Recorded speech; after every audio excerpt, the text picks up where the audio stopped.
All right. Hey, guys, we're live for another exciting episode of Keeping It Real. I am really pumped today because we have a special guest, Lisa Chinatti from Westford, Massachusetts, and she's going to share with us today how she went from 8 deals a year and then to 250 this year. She's on track to go 250 transactions this year, so I'm really excited to have her on. For those of you that are just first tuning in, have never seen a Keeping It Real, my name is Jeff Manson. I'm a Hawaii real estate broker, California real estate broker, and founder and CEO of Real Geeks. And my co-host is Frank Klesitz.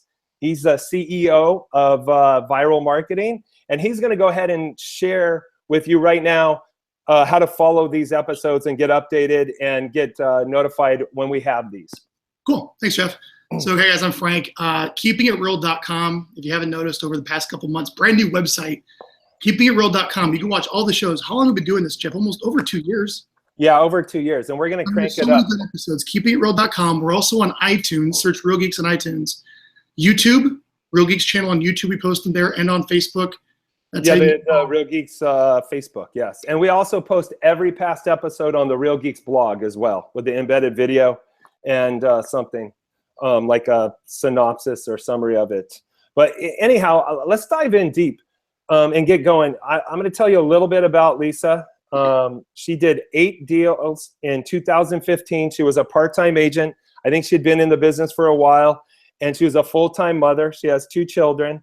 And then last year in 2016, she increased her number of deals to 82 deals. That's 10 times increase. And I think it was something like 700,000 GCI. Wow. And then this year in 2017, she's on track to do 250 transactions. That's a 3 times increase from last year. This is just amazing stuff. I mean, I'm like, when I talk to Lisa, I get excited. I talked to her, I think it was a week or 2 ago before the Tom Ferry event she went to. And I was just getting chills and so excited about what she was sharing with me. And I'm really excited and for her to share her story, because our listeners are going to learn a ton. So please get a pencil, get ready to write down. There is going to probably be a lot of good stuff.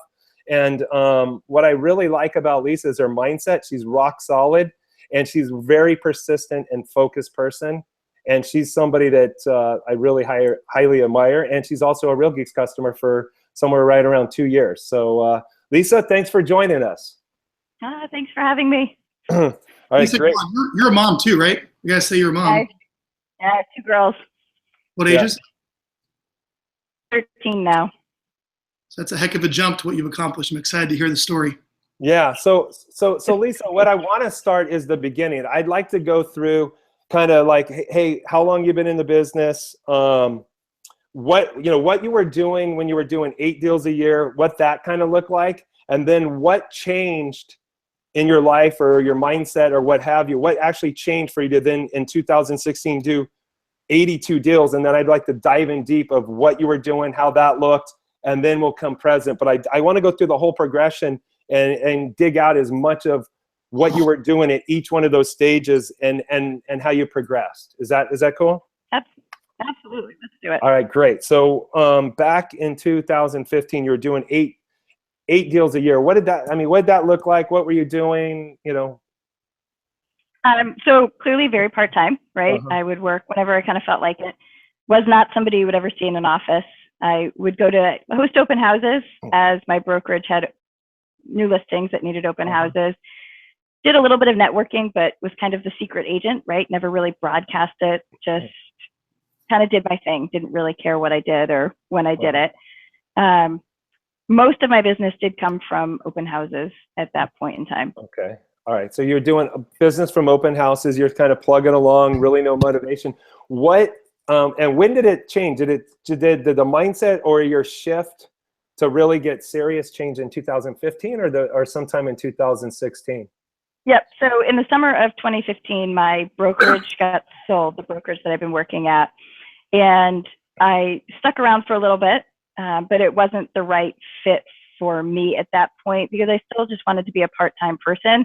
I had no intentions of ever doing this. And they had standards, and I thought I would never be able to fit those standards. So I decided to move on. And when I decided to move on, things kind of changed. There were I was given a motivation because people doubted me. They thought, I think, that I was moving on because I couldn't keep up with the standards, as opposed to that I was choosing not to keep up with the standards. And I'm the type of person that if you tell me I can't do something, I'm going to do it, and I'm going to do it really well. And I'm going to do it better than you thought I could. And so when I left in October of 2015, that's when I just said, you know what, I got to do it. And I set some goals. So I figured I was going to do 31 or 32 units and about 10 million in volume, was my goal to go into 2016. And at that point, I just said, what do I need to do? Right? What got me to 8 wasn't going to get me to 32. So I needed to shift what I was doing and change how I was getting business. So you had that goal, and somebody inspired you, kind of like said, hey, you can't do this. You're not going to cut it in this business. And you took that, like put that chip on your shoulder and said, hey, you tell me I can't do this, I'm going to prove you wrong. Absolutely. That was your motivating factor. And then, absolutely. And then you also were smart enough to know, well, hey, what I'm doing now, I'm not going to be able to hit these goals. You know, and you had a goal of what, 31 deals? Yep. Yeah. And then 31. So what did you start thinking about, or where did you go for help, or where did you go? Yep. So the first thing that I did was I said, well, I need leads, right? Clearly leads are the answer. Open houses can only get us so far, right? I'm a really good converter when I'm in front of people, but I wasn't getting in front of enough people. So Zillow is a fairly robust product up here. So I said, great, let's do it. I'm going to jump into Zillow. And at that point, I remember I was a little bit nervous, right? I didn't make a ton of money selling homes. And the investment that I was about to make was about $500 a month with a 6-month contract. And I remember being freaked out about it, saying that's $3,000 basically that I'm signing on the dotted line for. But in the end, I said, well, $3,000 is one deal. And even if I only close one deal, I'm still going to have made back the $3,000 plus extra. So the risk seemed fairly minimal. So I did that. And then right away in October of that year, I also flew to Vegas to go to the Zillow conference. And for anybody who really knows me, that's not my thing. I tend to stay in smaller groups of people and don't put myself out there a ton. So I traveled to Vegas by myself and said, screw it. I've just got to start thinking about other things. But what it did was it allowed me to surround myself with people who were already doing it, right? I was surrounded by people who were already doing 20, 30, 40, 50, and even more deals per year, and already selling 10, 20, $30 million in real estate a year. And so a mindset right away, it was, if all of those people can do it, there's no reason that I can't do it. And so that was kind of the start, was figuring out and believing in myself that I could, and then starting with leads. And at that point, every lead was gold, right? There was nobody who was going to submit a lead that I wasn't going to call instantaneously and follow up until I knew there was no chance I was going to sell that person a home.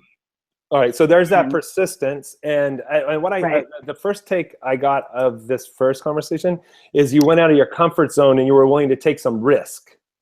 Absolutely, I take risk all day now. You did, but that first time was probably pretty scary, right? I mean, it was overwhelming. You said you didn't like to be about big groups, and you like to kind of stay to yourself in your little groups, but the motivation of wanting to do those 31 deals kind of helped break through that fear. Oh yeah, absolutely. Absolutely. At that point, wanting to and needing to hit those 32 deals, I can endure a lot of discomfort to hit a goal, right? And really all it was temporary discomfort to figure out what the takeaways from even that one small meeting were so huge that it was more than worth it. So what did you learn at that meeting when you were there? I mean, you were with all these people, and a lot of them were doing a lot of production. So were you networking there, asking questions? I know you were a little shy or kind of nervous. So how did that look? I networked a little bit, probably not nearly as much as I do now. I go to events now, and my sole purpose is to network and meet other people who are doing what I want to do. But at that point, it was really just networking to believe that I could, right? And seeking out other people who I perceived to be like myself. So seeking out some of the moms and saying, if that mom can do it, I can do it. But it was also kind of listening to some of the best practices, right? Zillow is a really giving organization, and they share their best practices freely because they want us to succeed. And then also listening to some of the motivational speakers that show up at events like that. And one of the key speakers at that event was Tom Ferry. Mm-hmm. And that was my first introduction into what a coaching program looks like. Sure. Okay. So you went to that convention and you signed up for $500 a month for 6 months, $3,000 commitment. And then how did you proceed? I mean, you were rolling into 2016 and then you were getting leads and converting them from Zillow. Did you add anything else or did you start getting bogged down, hire an assistant, or what came next? Yep. So that I did in October. And then in January, I started a small farm, 2,500 homes in the town that I live in. And we were just doing postcards twice a month. One in the first 2 weeks and one in the second 4 weeks of the month. And running some social media advertising in coordination with the farm mailings that we were doing. I'm not a door knocker. I'm not a cold caller. But I'm really good at getting involved in my community. Sure. So then I started converting some stuff from Zillow. In January of 2016, I closed 7 deals in the first month of the year. Almost as many as you did the whole year before. Yes, right. And so that was, coming from Zillow, and I had also gotten my first listing in my farm, which is a bit of an anomaly to get a listing so quickly. But one of the big things that I did is every time I had success with a lead source, I reinvested more money and made that lead source bigger. So over time, I would start increasing my spend on Zillow, increasing the number of leads that I was getting, and I would start increasing my farm, holding it consistent with how much I was mailing, but increasing the number of homes that I was mailing to. So you would increase your reach. Right. Great. I'd like to know, could you share with us the messaging that you had on your postcards twice a month, as well as the Facebook ads? Yep. So the message at the back of the postcard is always very consistent. It's a picture, my logo, and then a call to action, right, about why now is a good time to sell. And we'd swing it so that in the winter, the inventory is lower. In the spring, things look prettier. In the summer, it's the last push before school. In the fall, kind of cycle through. But so it's on a quarterly rotation. And so once a quarter, we do a proof of success, how many homes we've sold, a review from a client, that kind of thing. But the message on the back is always very branded and very consistent so that anybody who goes to their mailbox and takes out our card, the instant they flip it over, they automatically know it's from us. But there's no ambiguity with it could have come from. So it is branded. 4 different postcards. Yeah, branded for her team. Yep, absolutely. What's the call to action? And then what we do is we take the same image that's on the front of the postcard and we run it as a social media ad through Facebook. And so it's the same exact image that they're getting in their mailbox is running on Facebook. And those we don't do really for lead generation, but more for brand recognition. Sure. So, it's having them understand that we're really present, we're everywhere, and it's constantly driving the message home. All right. So you did that. You started doing that, and you're doing 2 mailers a month along with some social media branding to back it up. Yep. And then did that start to take off? Yeah, pretty quickly. So it's always kind of grown and grown and grown. So our farm probably represents 50% of my business now comes from within my farm because the sellers then turn into buyers, at least half of them. Sure. And we've just continually grown our farm, grown it. So every time we have success, we just keep reinvesting. So as of the end of last month, we mailed 50,000 postcards a month. Wow. And we're going to increase it at the beginning of September, and we're going to add in another 20 to 30,000 postcards to hit 70 to 80,000 postcards a month being mailed by the middle of September. So you farm 25,000 homes then? Around 30, I would say, right? So right now we're at 25,000 that we hit, and I want to hit somewhere between 40 and 45,000. 70 and 35 to 45,000 is what we'd like to hit in September. All right. So let's back up to 2016. So you implemented the Zillow, you implemented the farm. Did you implement anything else during that year and start? Yep. Okay. Yep. So then we also started doing some seller valuation ads through social media avenues. We added in some pay-per-click stuff with Google and whatnot. And then was that to your ramping up our... Was that to your Real Geek site or? Yes. Yes. Okay. Yep. So all of those direct back to our Real Geek site and then feed back into the CRM. And so we had at that point in April of 2016, we were doing Zillow, we were doing the farm, we had Facebook ads, and then we had some Google pay-per-click just starting in. Okay. And then from all those, so those are your three or four main sources. What did it look like? What did you generate in 2016? And the breakout, like buyers, sellers, Yeah. So probably still in 2016, we finished, and about 37% of my business was seller side. And the remainder was buy sides. And that was from Zillow and then the online lead gen through the website. And open houses and that kind of stuff. Yeah. Okay. You at this time with no assistant? I hired my assistant in July, but so I made it January to July completely on my own. And then in April, I hired the Tom Ferry organization, and they were the ones who hammered home that I would do more business if I hired an assistant. All right. So you also implemented a coach during that year too. Correct.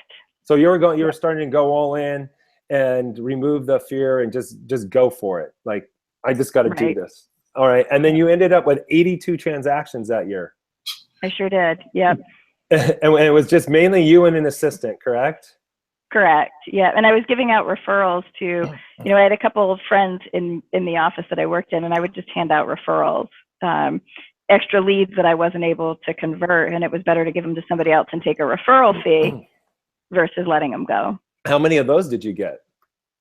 Somewhere between 15 and 20. I don't remember the exact number.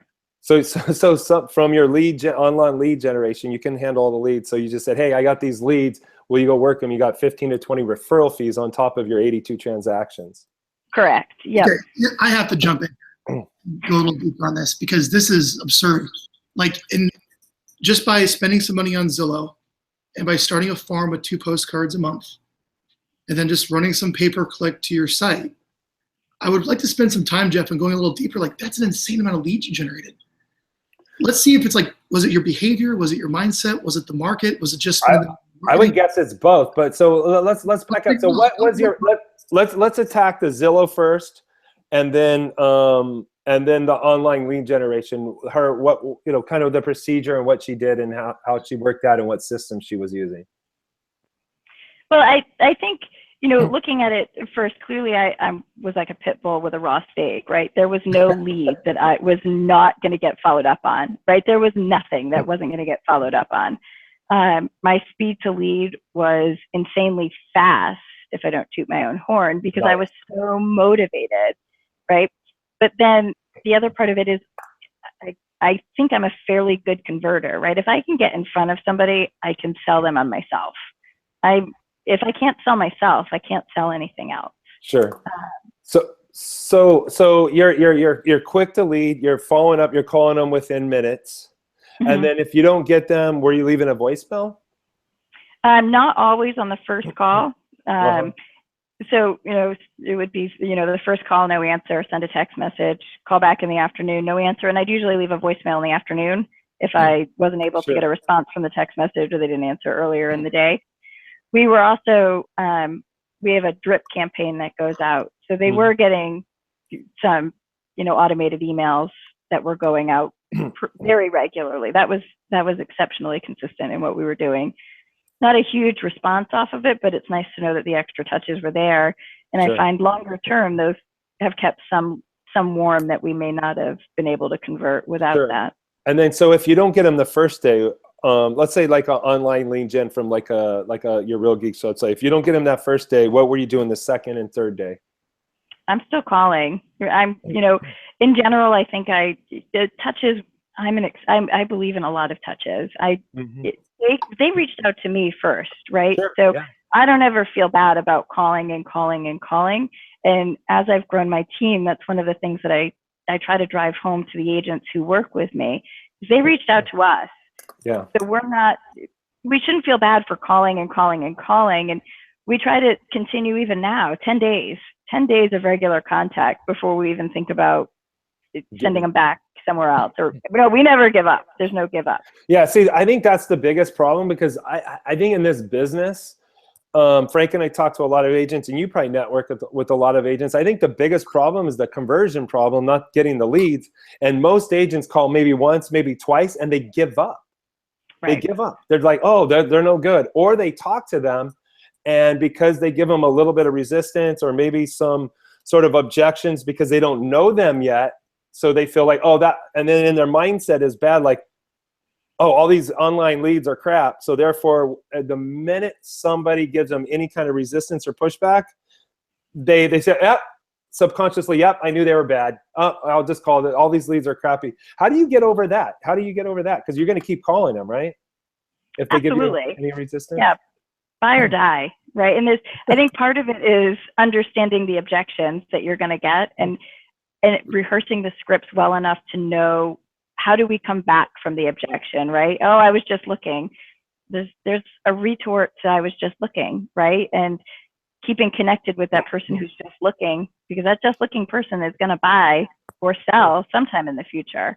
Or, if they say that they're not incredibly serious, they might not be serious today or tomorrow, but I bet they're going to buy within 3 months, right? And it's just having enough of confidence to ask the right questions to figure out how can you serve the customer, and when are you serving the customer, and what do you do in between those time periods. Sure, and I think the biggest reflex no out there is, I'm just looking. That's the biggest thing, and most agents will go, oh, okay, great, use the website, I'm here to help. What do you do when they say, like, hey, I'm just looking? It depends on what else has gone on in the conversation, but we follow it up and say, great, well, we're going to keep in touch with you. We set them up with a search, right? So that they're getting our alerts and still keeping in touch. We're still going to put them on a follow-up campaign that involves agents picking up the phone, right? Sure. And we're still going to make the phone calls. We're still going to reach out, and we're still going to provide information that proves that we're the experts in what we do. And if we can prove that we're the experts when they are ready, they're going to call us. And if we can stay top of mind, they're going to call us, right? So staying top of mind means staying in touch consistently. It's not dropping them and saying, I'm not going to call him for 6 months because he told me he's not going to be ready for 6 months. I'm still going to send an email or a text message once every 2 weeks with just little gems, right? Like, hey, I just noticed that the mortgage rates dropped a little bit. Have you thought, do you think you're ready yet? Or I saw a home that was just listed in the town that you're looking in, and it made me think of you. Or, whatever it is that offers just a little bit more information and helps them realize that we're very connected to each other. It's amazing, right? I told you, like, I was like really inspired by this. I hope everyone's paying attention, because her mindset and her determination is just amazing. And if people just did like half of what she's talking about, they'd be way more successful. Can I ask that question? There's questions with money are coming up. So we're talking about the behavior and like the mindset shift that you had by going to the Zillow conference, which is incredible. What a great value of whatever you spent to pay to go there, huh? Right. Yes. Yes. I'm trying to identify, like, how in the world did you get so many leads so quick?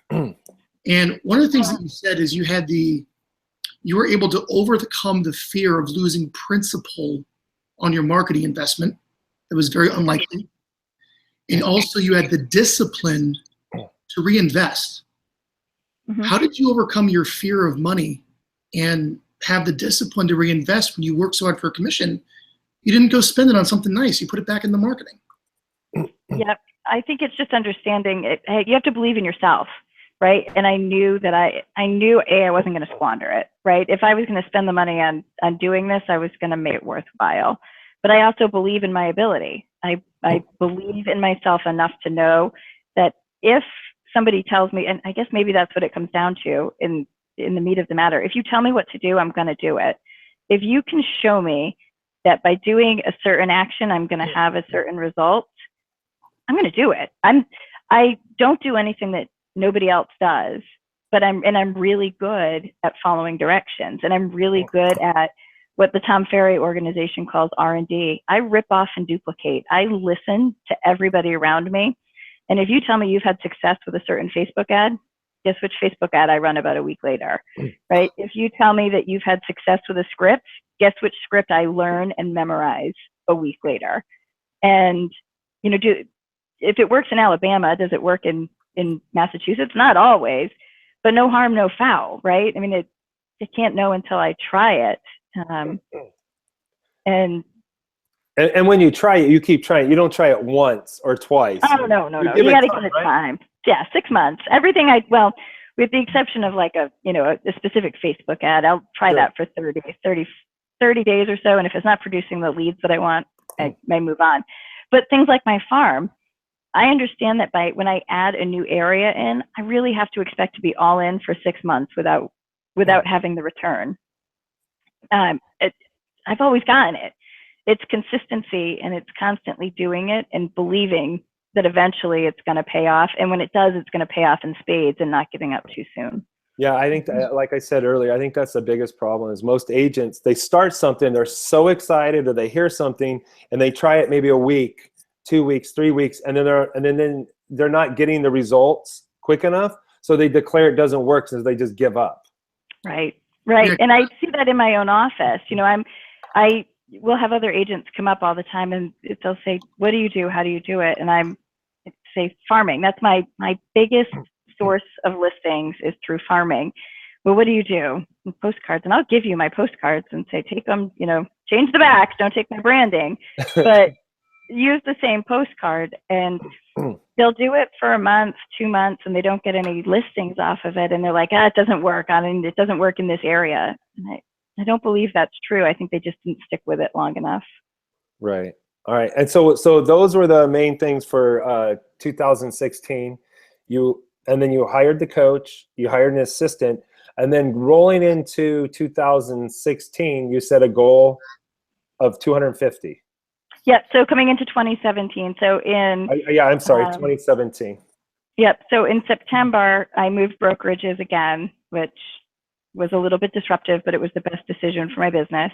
And at that point, formed the team, because I said, if I can do this on my own, how much more can I do with a team? Sure. And so we moved brokerages, started the team, and actually it came upon as a bet. So I was initially just going to double. I said, I'm going to do 160 and I'll do 1.4 million in GCI.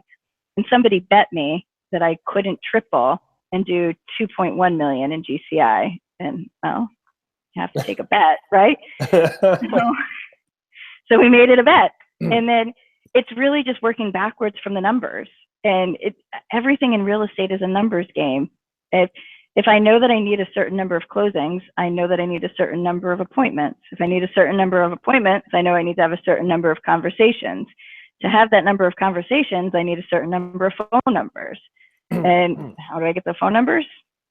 Through leads, right? So through lead gen. And so you can take the end result and just keep going backwards until you get to your starting point. All right. So then you set a record, or a goal. I'm sorry, a goal of 250. And then what were so you had yourself an assistant. So what was the next team member you added? I added like 5 buyer agents all at once. I found some people that I really respected who were already agents and said, hey, this is what I want to do. And I'd love to have you join me and we'll be fabulous together. And through some whim, they agreed and came with me. And so we started off and hit the ground running in October of last year. And you were already handing out leads that you were generating and getting referrals anyways, right? So you might as well bring people on like that to join your team. Right. Yep, exactly. And then it's just, it's kind of like a faucet, right? I can turn it on and off depending on what I need at any given time. So I knew what I was doing. I knew how many leads I was generating. And I knew if I just did more of what I was doing, I could generate more leads and thus support more agents. So that's what I've done. So then in January, I hired a transaction coordinator Uh-huh. who stepped in and started handling some of the paperwork. And then over time, as we've found talent, we've just hired more agents to join us. So, you know, we've been just consistently cranking through, not in a mechanical kind of way, but we're doing a great job, right? We're selling a lot. Everybody's having a great time. I think we're up to 12 agents. So we have 12 agents, an ISA, transaction coordinator. Just hired a sales manager who helps me manage the agents and deal with a lot of training. I have my office manager now, and there's some we set even bigger goals for 2018. So the goals that we set for 2018 were 750 units and about 5 million in GCI. So everything that we're doing right now is setting us up for where we're going to get at the end of 2018. I told you, Frank. She's amazing. I just got to jump in here with this. I tried to say this before. There's nothing new here. This is not at all. This is Zillow. This is a farm. You picked a niche. This Online, is some real geeks. value report ads that we all know how to run. This is pay per click. There's nothing new here. But I wrote down, like, this is a job interview. Like, your discipline is insane. Your self-esteem is like top 10. Your confidence is top 10. Your coachability is top 10. You're intelligent because you model is in top 10. Your competitiveness is in top 10. You're strategic because you're lining the dominoes what you're supposed to do. I mean it. Now I'm feeling humble. I mean, that's what I'm hearing. So all these buyers agents that you brought on. So how did you start getting them ramped up? And then what did you put them on, and what are they doing? Well, so I made some mistakes early on, right? So one of my big mistakes was that I grew very fast without really kind of thinking it through a lot, right? So the ones who joined me very early on, I kind of feel bad for, because we just threw them in. We just threw them in and started giving them leads and said, go convert them. And we'd talk about best practices, and we'd talk about things that would be successful and things that might not. And clearly they are all amazing and very successful, because we're at 164 closed and pending so far this year. So even just being thrown in and telling them just do it, they've been hugely successful. But one of the lessons that I learned was that building out some policies and procedures and really working with the newer agents on scripts is huge. So we go through a more of a training program now, where we spend time with the agent. They spend like a week one-on-one with the sales manager and with my office manager, really learning real geeks, learning how to put leads in for ones that they get from open houses, learning how to schedule follow-up, learning how to make notes in the lead, learning how to set up saved searches, learning anything that they need to know about how to use the technology. But then we also have Roleplay Sessions. So Jason, our sales manager, is super high energy, super motivational, and he sets up 6 hours a week of Roleplay Sessions that the agents can jump in and out of. And they work on scripts for online leads. They work on scripts for converting from open houses. They work on just handling objections. They work on whatever happens to have come up in the week. If somebody's asked, if more than one person is asked the same question, we throw it into a role play session. And how do we overcome this objection? How do we get buyers to sign buyer agency contracts? And how do we teach the brand new agents to believe in their own value and the value of the team to get the buyer agency contract signed, or first get the appointment, right? How do we teach them to get an appointment? How do we teach them to get a buyer agency contract signed? And then how do we teach them to believe in their own worth, to take the buyer agency contract, not just at 2%, but at 2.5% and then 3%. So teaching them the confidence and teaching them the skills and teaching them the value that we bring to the table is one of the biggest things that we can do early on. Awesome. Frank, what do you, what so you're teaching them, and she's amazing. She's a CEO and running how in the world a corporation here. This brand new agent to a leader and developer of people so quickly. Oh, I'm sorry, I missed that. How did you go from being a Well, she wasn't brand new. She was just a part-time. She had been in for part-time agent, part-time agent, salesperson, to a leader and trainer and developer and recruiter of others? I hire other people to do my weaknesses. I am not the best trainer in the world. I admit my weaknesses wholeheartedly. I am an incredibly genuine person, but I'm also incredibly blunt. And I don't always mean it in a negative kind of way, but people can take me in a very harsh way, even though that's not my intention. And so what I've learned is I play to my strengths, and I find other people with the strengths that they have that fill my weaknesses. And if I can get on board the people who complement me in the best way possible, then we're all going to be successful. So hiring Jason, the sales manager, I'm not the person you want to sit with and train with. I'm apparently very blunt and too blunt. And it doesn't, I'm not warm fuzzy, right? I'm not the person who's going to cheer for everybody, but I'm the first person who tells you how you could do it differently. And it's not that I'm being negative about it. It's just that my mind is probably maybe working too fast, and I'm always thinking, how can I help them be better, and forget to be the cheerleader. So I hired somebody to be the cheerleader, and I'm not the paperwork person. You don't want me doing paperwork, so I hired somebody to do paperwork. So what I'm good at, I'm really good at, and I do.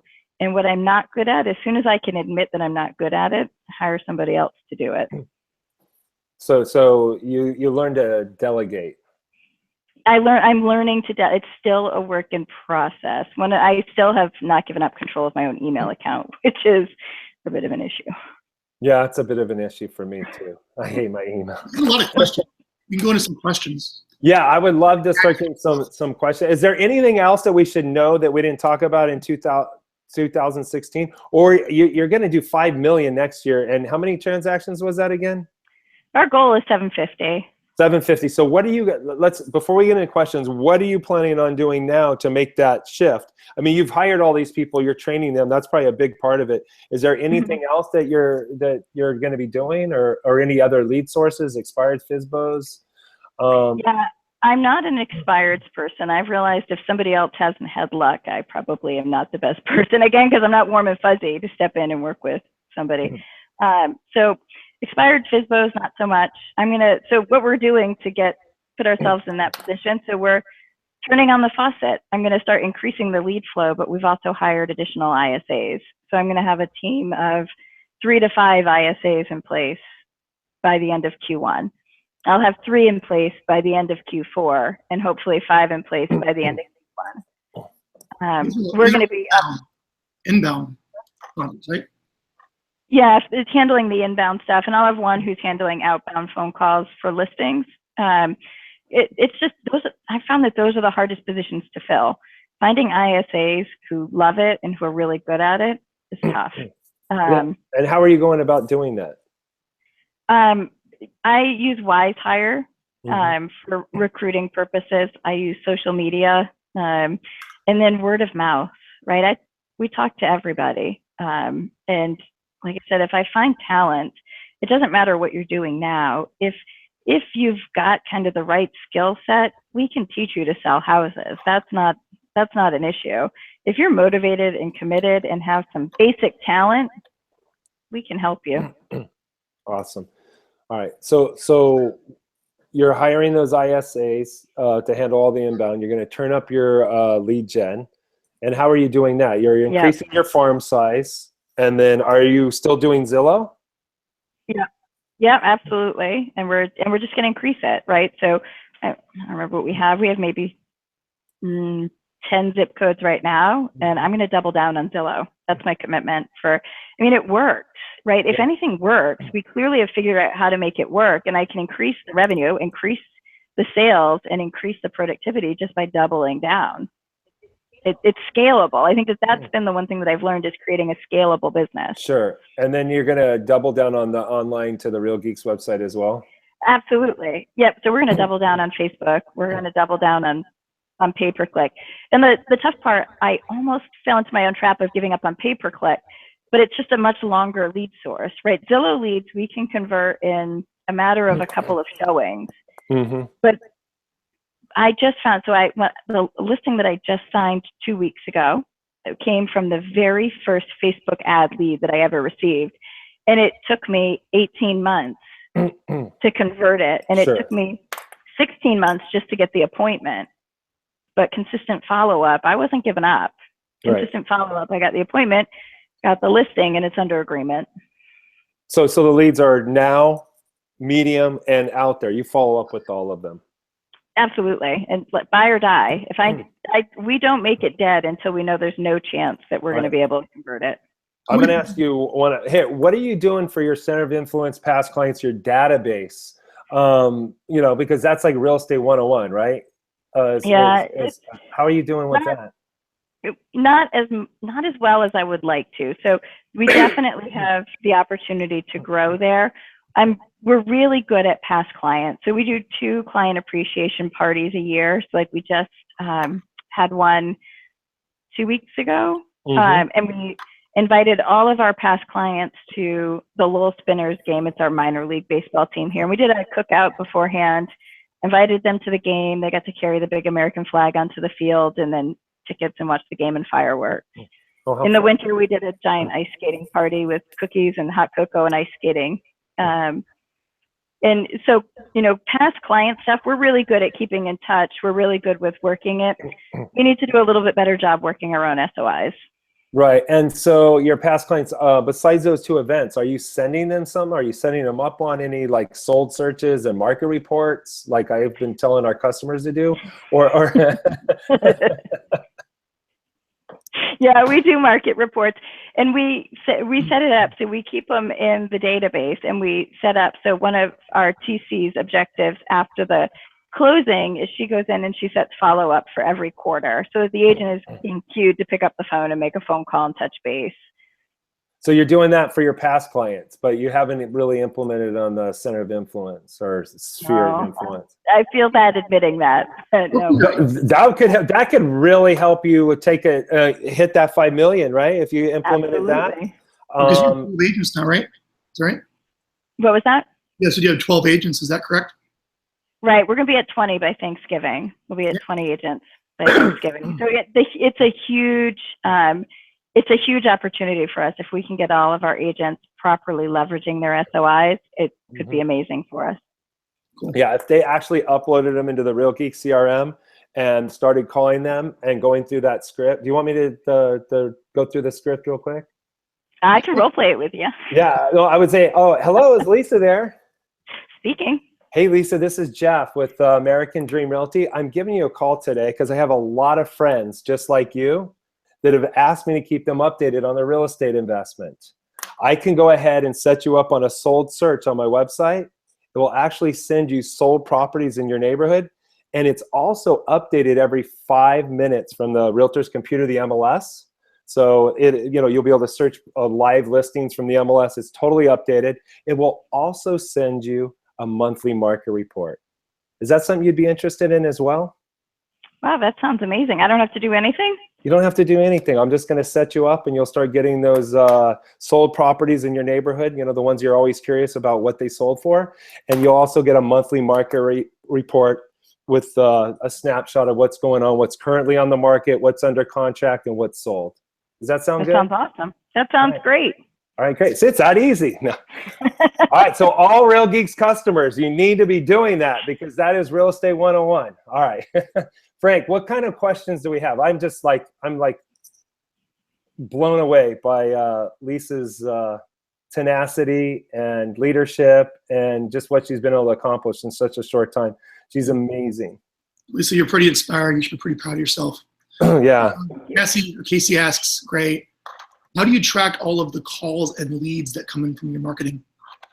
So my husband is very technical, and we have a lot of reporting on the back end. So we have our agents sign up for shifts, 3-hour shifts. So it runs 8 to 11 in the morning, 11 to 2, 2 to 5, 5 to 8, and then there's an overnight shift. And anything that comes in between 8 a.m. and 8 p.m., we expect the agents to follow up within 5 minutes or less, and complete all of these steps. We have some reports that are set up to run, and Jason and I get them at the beginning of the next day. So we're seeing exactly what the speed to lead was. And then we're also seeing how for the first 14 days, it shows us if the agent has logged a call, an email, a voicemail, or a text message within Real Geeks, or if there's been nothing. And so we have a policy that over the first 10 days, the 10 days of pain, the agent's allowed to miss 2 days of follow-up without penalty. And penalty is not quite the right word, but if they miss 2 days, we take that lead and move it to an ISA and give the ISA the opportunity to convert the lead. And we also look at it in the terms of the speed to lead. I can share some of the reports and what they look like and what we're looking at so that everybody can see it. But we're also looking at we keep all of the agents have all of the leads in their database, right? So one of the reports also shows us if a user has been active on the website today, but the agent hasn't touched it for 6 days, the agent gets a report on Monday and Friday, and the sales manager gets the report, and they're color coded. So depending on how long it's been between when the lead was active and when the agent touched that lead, it goes from yellow to orange to red. And if we see it get to orange, we pick up the phone and call our agents. And if we look in there and see there's no touches, and we say, hey, saw that this lead was active. They've looked at this property and this property, but we haven't given them any love. What's up? And usually the agent has a reason. We say, put your notes in there, and we move on.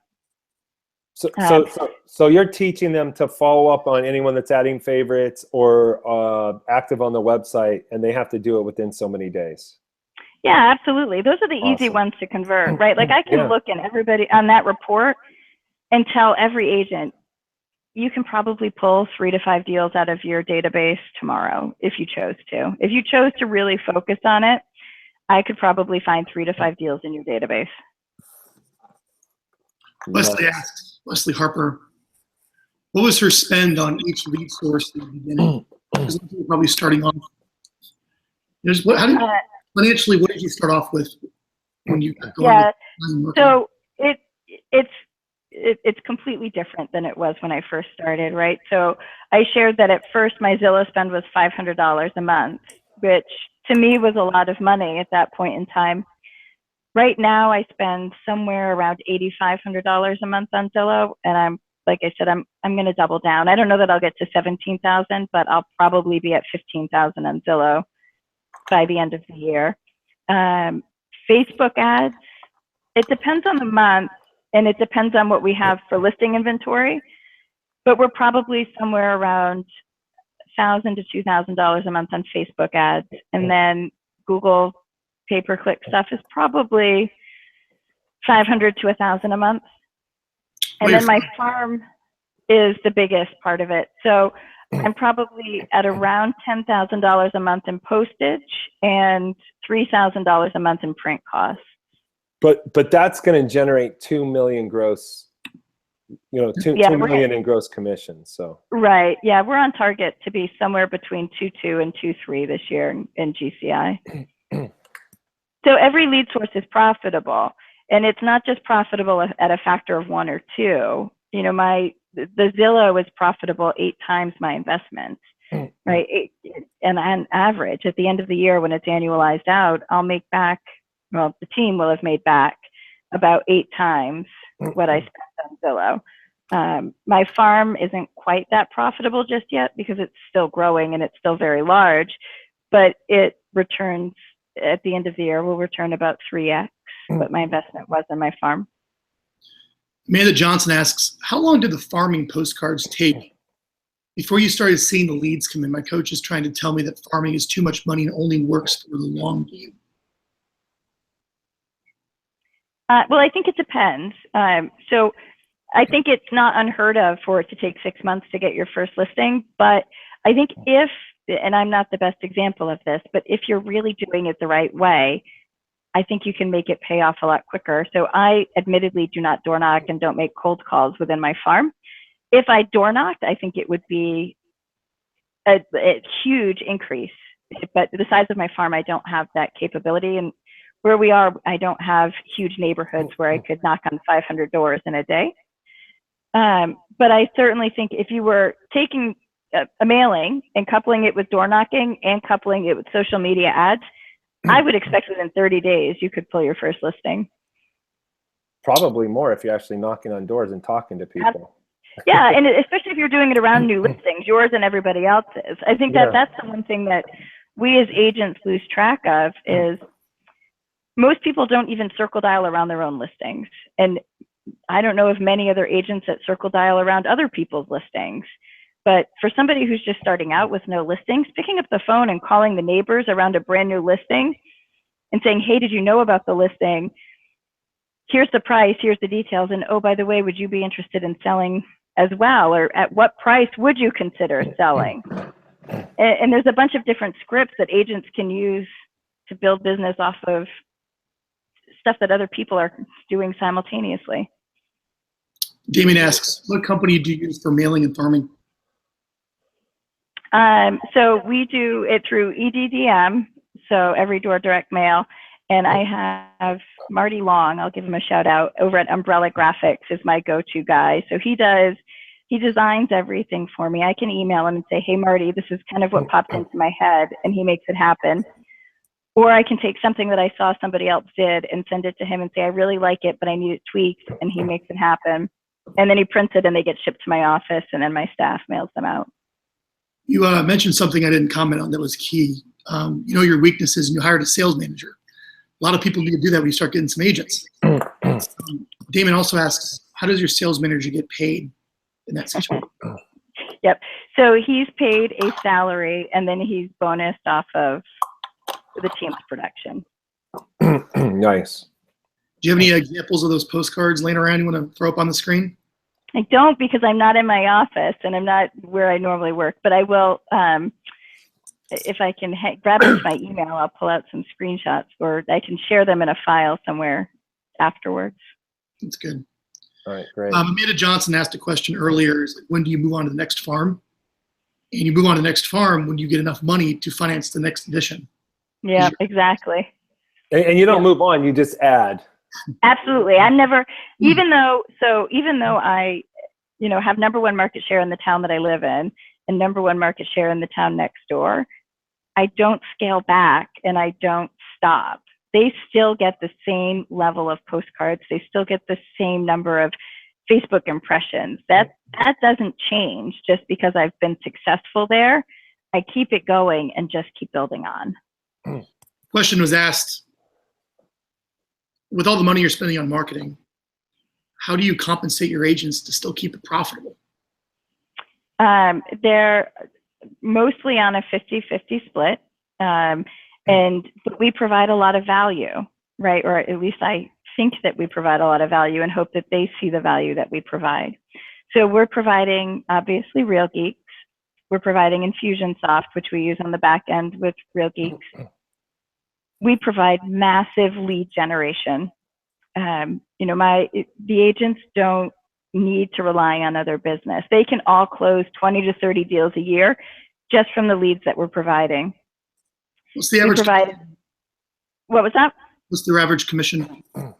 $9,700 per check is the average. 20 deals a year of that? Yeah. Well, but then it's split 50-50, right, between the team and them. So 4,500, they're about, I don't know, slightly more, 5,000-ish, somewhere in there, 4,000 to 5,000 times 25 or 30, and they got a built-in escrow coordinator too. It's huge value. Right. They have a transaction coordinator who handles all the paperwork from transactions through to closing. And then, all of the marketing kind of stuff. We're taking care of all of that. So one of the other big things that's really important to me is giving back. And I think it helps us within our community. So we just instituted a couple of months ago doing a volunteer project in our community every month. And one of the ideas that we implemented was to select an agent every month, and that agent picks the charity that we're going to volunteer at as a team. But what they do is they work with our graphics person and work with our office manager to come up with collateral and to come up with some stuff so that it brands to the team, it brands to them, and it helps the agents, kind of get a little bit of recognition within the community. It helps us give back to the community, and then we all kind of come together as a team. So that kind of stuff we're supporting and helping them with as well. in addition to the sales manager, right? Having somebody who's their cheerleader 24/7, who's doing the role play practice, who's helping them with the scripts, who's helping them understand how to use all of the tools that we're providing, right? How to teach them how to do bomb videos and how to do text videos. And one of the other things that we use within Real Geeks that I think is a little bit unique is Facebook Messenger, right? So part of it, what it does is it links everybody. If their email is in Facebook, it links to Facebook. And so what we've been able to have Jason work with the agents on is going to the person's Facebook profile. If we can't get them on the phone, you can pull them up in Facebook Messenger and click the little phone icon, and it rings to their cell phone, and they don't necessarily know where it's coming from, so they're apt to answer.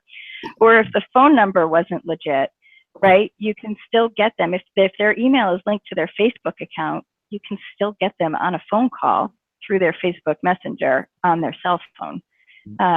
So having somebody who's able to teach the that's a great tip. Frank's writing that down. I wrote that down. I passed it to my guys over here already. Yeah, 'cause we're pulling in the social profiles based on the email into the Real Geek. So then they're clicking on that Facebook, going to their page, and then calling them through the messenger. Right. If we can't get them on the phone because the phone number isn't legit, or whatever it is, and you can pull it up, and it goes. Hang on. It goes to Facebook, and it pulls up the little messenger icon. Right. You click on that little messenger icon on your phone. And then at the top from your cell phone, hang on. Yeah, you can just call them. Button where you just click on the phone icon, right? And bam, you're ringing on their cell phone wherever they are, and you've got more contact information about them. Had to overcome to go that far to make a call. What was that? To do that is a testament to how much confidence you brought them to bring you the call. Yeah, they don't all do it yet, but I'm going to, the ones who are doing it are having success with it. It's one of those things where they're, but most people don't even know that kind of stuff exists, right? So part of the value that I hope that the agents are seeing is that, right? And then part of the value is we are such a dynamic team, and we leverage a lot of off-market stuff through being able to take our database and understand who's in there and reverse prospect out our listings before we actually post them in MLS, right? So we're bringing value to our buyer clients with our listing volume and helping us double side stuff and keeping it in the team and getting more buyer agency contracts signed, because we do such a big listing revenue or listing volume that we've sold 18 homes this year without ever listing them in MLS.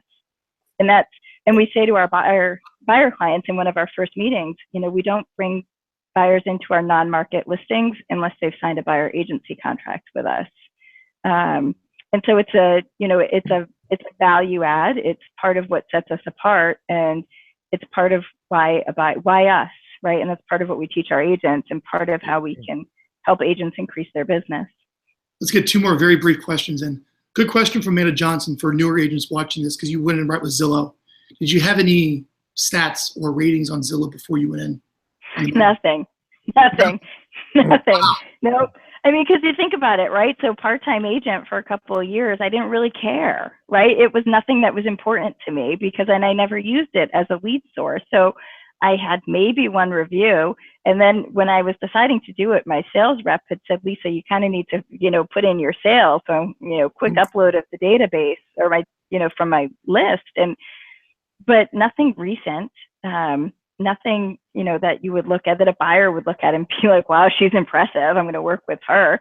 So a lot of it was just, like I said, taking the early ones and killing it, and, making sure that they were as committed to working with me as I was to finding them a home. One last question real quick, because it's easy. Where do you get your phone numbers for your circle calling? Did you say you do that? Mojo. Yep. Got it. All right, Jeff, wrap it up. All right. Hey, I want to thank Lisa. She's truly amazing. And I was writing stuff down constantly. And that last little gem with calling through the messenger, I didn't even think about that ever. So there will be a replay right here on this page, guys. So once we're done but I want to thank Lisa for coming on and sharing and being so amazing, and Frank for co-hosting these. And we'll see you next time. Thanks a lot. Bye now.